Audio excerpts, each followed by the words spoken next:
Christina, Pasty, Grady, thank you so much for joining us here on Dance Talks. Thank you for having me. I'm so excited. So how do we go from, a 2-year-old in diapers to a competitive dancer in St. Louis to being on stage with people like Lady Gaga and Mariah Carey? I have this philosophy, I have a lot of them that get me through and keep me motivated. And I've had this one since I was a kid. And I say to myself, be the hardest worker in the room. That's not to compete with other people. It's to hold myself accountable.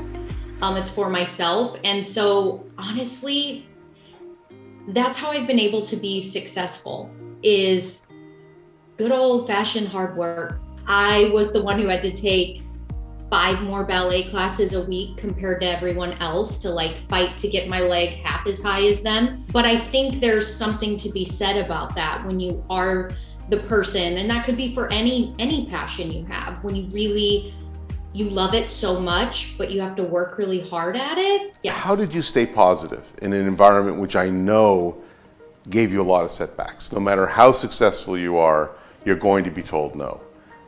How did you deal with that? I think it's just knowing who you are. I've always been very in touch with who I am, my moral values, and all these things. So I knew better than to take a no at an audition personal.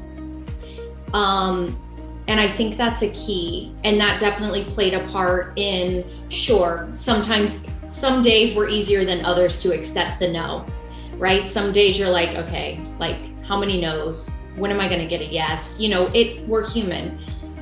But when I would remind myself who I am, what I came out here to do, confidence just in that, and knowing good things happen to good people, that it was I'm gonna keep pushing, it's gonna happen. And then knowing that the no at an audition isn't personal, because there are so many factors, right, that come into play for a yes or a no. It's not always that talent just wins. That makes sense. It has to, it has to do with your look, and that's not, oh, you got to know because your look isn't good or you don't look good. It's, you might not look as close to looking like the daughter that you're going to be playing, the daughter of that character for that TV spot, or you look too much like the artist. I would never audition for Katy Perry. And not that I look like Katy Perry, but just the features of dark hair, pale skin, probably not gonna get hired for that. So it was one of those things too, where for me, mental health, I had to remove the personal aspect of it and understand the business side of the business. And not taking the no's personal helped me tremendously.